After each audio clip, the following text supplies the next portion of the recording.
Welcome back sa HG Recap Movies. Ngayon ay ipapakita ko sa iyo ang isang aksyon pakikipagsapalaran. May isinilang na bata, ang kanyang ama ay si Zeus, hari ng mga Diyos, ngunit ang kanyang ina ay si Alcmene, isang mortal na babae. Reyna ni Zeus. Si Hercules ay pinanganak na half-human half-god.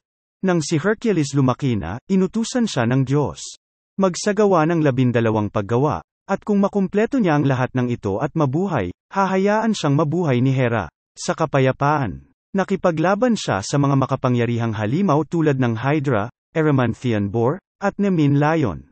Si Lawless, pamangkin ni Hercules, at naging bihag ng mga pirata. Siya ay isang storyteller at hindi naniniwala sa mga sinasabi niya tungkol kay Hercules.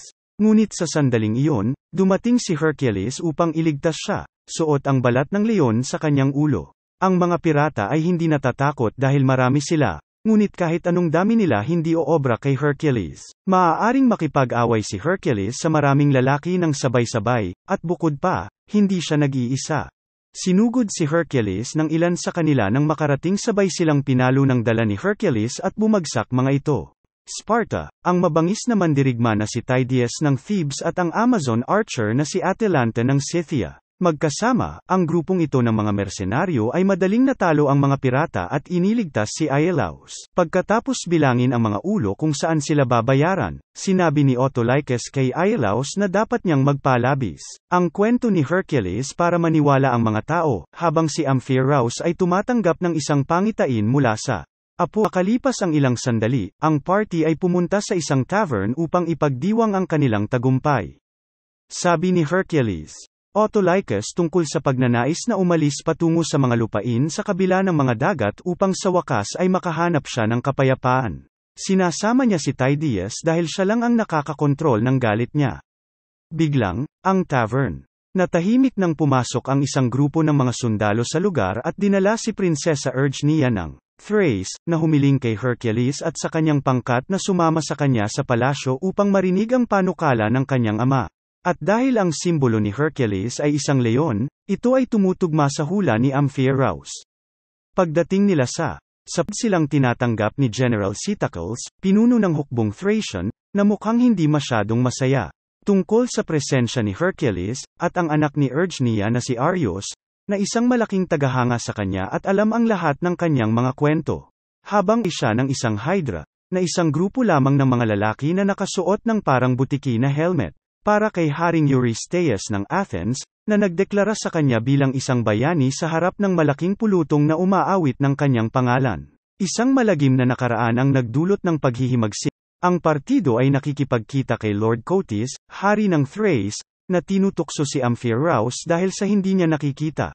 Marami sa hinaharap maliban sa kanyang sariling kamatayan at hinuhusgahan ang mga kakayahan ni Atalanta batay sa kanyang kasarian. Ngunit kumain ng hapunan sa kanila at ipaliwanag ang kanilang mga problema. Ang bansa ay nasa gitna ng isang digmaang sibil sa isang uhaw sa dugo na warlord na tinatawag na Rhesus, na pinaniniwala ang may hukbo ng mga centaur. Mga palabas sa Cotys. Isang uhaw sa dugo na warlord na tinatawag na Rhesus, na pinaniniwala ang may hukbo ng mga centaur. Mga palabas sa Cotys. Ipinakita ni Hercules ang lahat ng mga refugee na dumarating araw-araw pagkatapos sunugin ni Rhesus ang kanilang mga nayon, at mga komento. Sa katotohanang nawala ang karamihan sa kanyang mga sundalo at ang kanyang kasalukuyang hukbo ay binuo ng mga magsasaka. Sa pagitan ng siya at ang kanyang anak na babae, binibigyan nila si Hercules ng talumpati tungkol sa pagdadala ng kapayapaan sa bansang tumutulong. Kumbinsihin siyang tanggapin ang trabaho. Nang sumunod na araw, sinimulan ni Hercules at ng kanyang koponan ang pagsasanay sa mga magsasaka na naging sundalo, simula sa pamamagitan ng pagsubok sa kanilang shield wall, na hindi maganda. Makalipas ang ilang oras, muling nakipagkita si Hercules kay Cotys, na may impormasyon tungkol kay Rhesus salamat sa isa sa ang kanyang mga tagamanman, si Phineus. Sasalakayin ng maniniil ang tribong Bessi, sinasang ayunan ni Hercules ang ideya, na itinuturo na ang hukbo ay nangangailangan ng mas maraming oras upang magsanay. Ngunit hindi nakinig si Cotys at sinabihan siyang maghanda dahil magmamarcha sila kinabukasan. Napansin ni Hercules si Arius na palihim na nakikita si Tydeus na natutulog na nakakadena sa isang karwahe at halos nasasaktan habang lumalapit siya. Tumakbo ang bata kay Hercules at ipinaliwanag iyon. Si Tydeus ay ipinanganak sa digmaan at nang matagpuan niya siya, mas hayop siya kaysa tao. May nakita siya na labis na natroma sa kanya na hindi na siya kailanman nagsasalita at binabalikan ang kanyang trauma tuwing gabi. Ngunit itinuturing pa rin siya ni Hercules na kanyang pinakamatapat na mandirigma.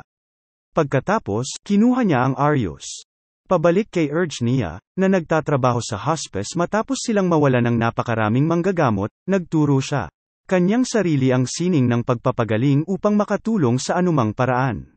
Bago umalis, niregalo ni Hercules si Arius ang ngipin ng Nemean Lion, na nagpapahiwatig na ito ay dapat na isang regalo para sa kanyang sariling mga anak. Kinabukasan, ang hukbo ay naghanda upang magmarcha, at nakita ni Hercules si Iolaus na nakatago sa mga kawal.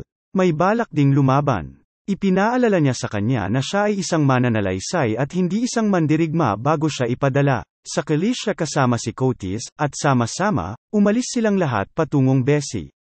Nang makarating sila sa nayon, gayunpaman, natuklasan nilang huli na naroon na si Rhesus at sinira ang lahat. Ilang sa mga katawan ay malinaw na nabubulok ang mga katawan, may iba sa lupa na sariwa pa. Ang mga katawan na ito ay ang mga biglang gumising at umaatake sa kanila dahil ito ay naging bitag sa lahat.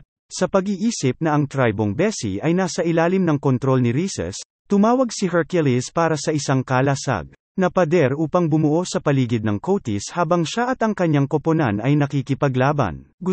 Maayos na nabali ang dulo ng isa sa mga palaso ni Atalanta, at nang lumapit ang pinuno ng tribo, sinaksak niya ito sa noo na parabang pinatay niya ito ng isang suntok. Nakita ng hukbo na ito ay hindi kapani-pani walang kagila at pinaniniwalaan silang nasa kanilang panig ang mga Diyos. Magsisimula na ang tunay na laban.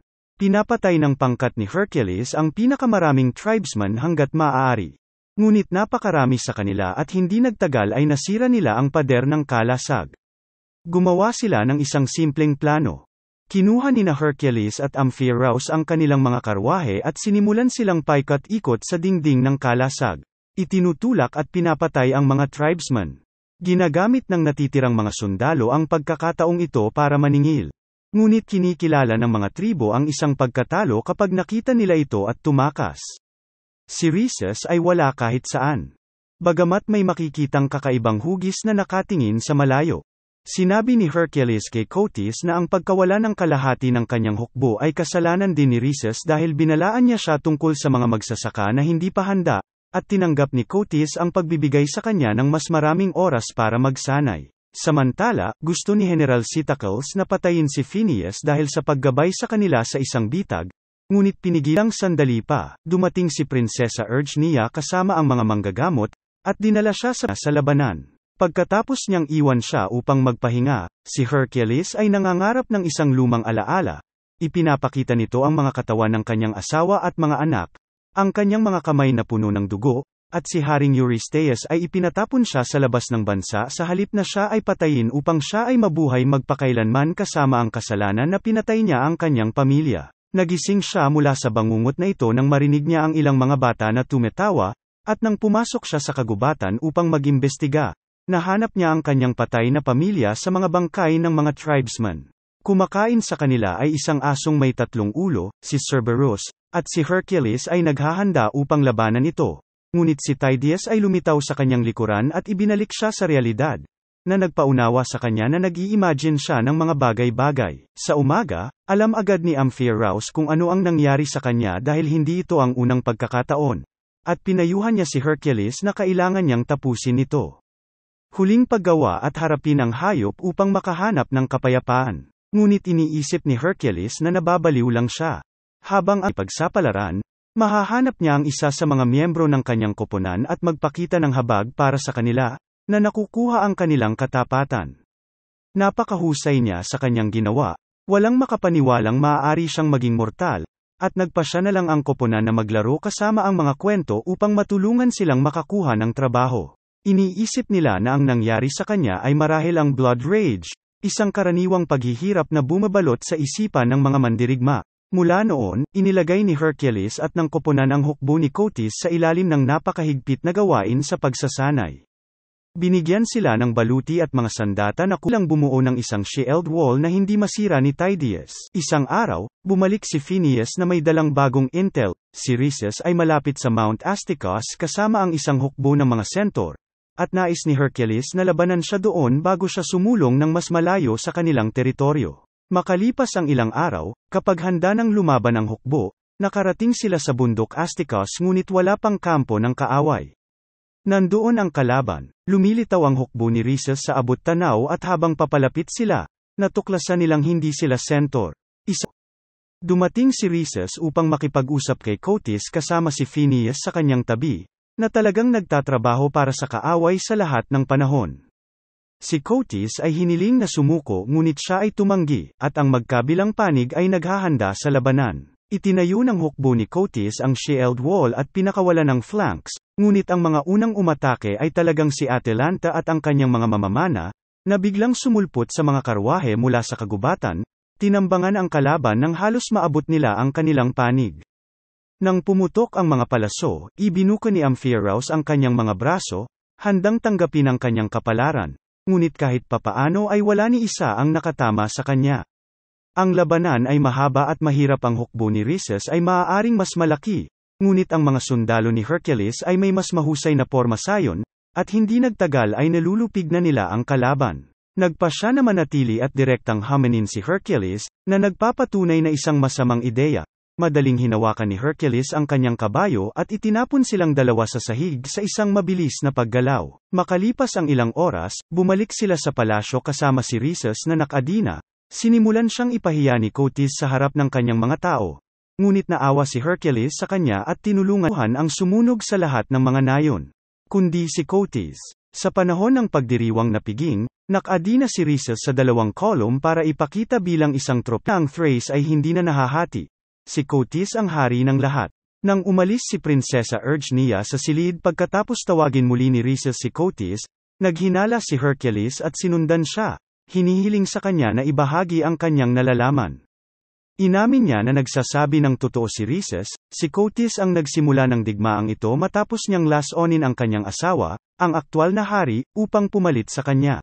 Gayunpaman, hindi siya nakipaglaro dahil sinasang-ayunan niya ang mga aksyon ng kanyang ama. Ginawa niya ito dahil nagbanta si Cotys na papatayin ang kanyang anak kapag sinubukan niyang magrebelde. Hercules upang harapin si Cotys, tinawag siya para sa pagtataksil sa kanya, ngunit natutuwa si Cotys na ang mga mersenaryong gagawa ng anumang bagay para sa ginto ay biglang nagkaroon ng konsensya. Inamin niya na gustong magkaroon ng sariling imperyo at inanyayahan si Hercules na pamunuan ang kanyang hukbo. Ngunit dahil tinanggihan niya ang alok, binayaran niya siya at ang kanyang koponan sa napagkasunduan nila bago sila pinaalis. Nang makarating sila sa kanilang mga karwahe, binigay ni Hercules ang kanyang pera kay Autolycus at na umalis kasama ang kanilang gantimpala at magkaroon ng magandang buhay.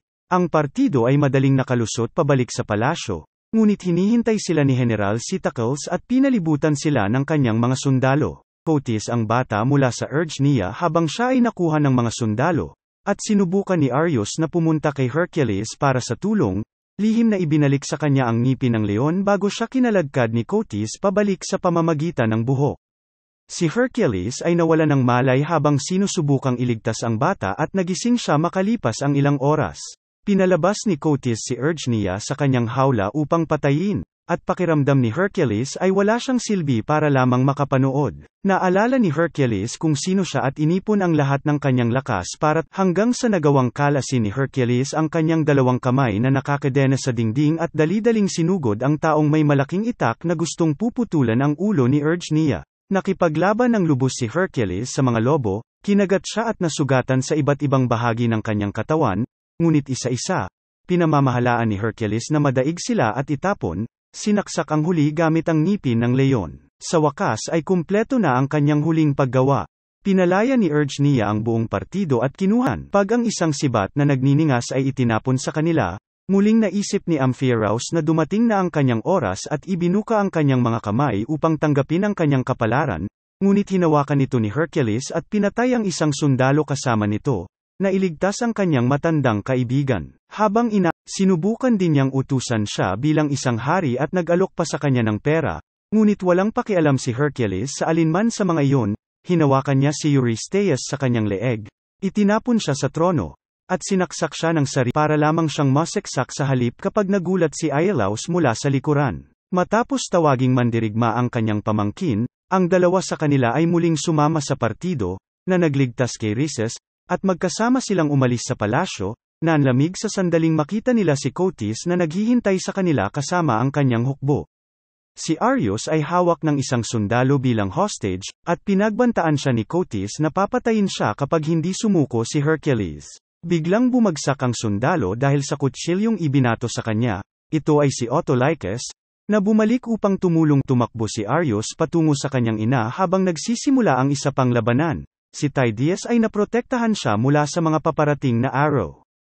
Ligtas na sumama sa kanila si Arius, at nagawang patayin ni Tydeus ang karamihan sa mga mamamana ngunit tinamaan din siya ng isang arrow. Hihin ang tanging salitang binibigkas niya sa kanyang buhay, ang pangalan ni Hercules. Ang hukbo ni Cotys ay nagsimulang maniningil matapos ang karamihan sa mga apoy ay namatay. At isang paraan lang ang nakikita ni Hercules para pigilan siya, gamit ang kanyang pambihirang lakas muli.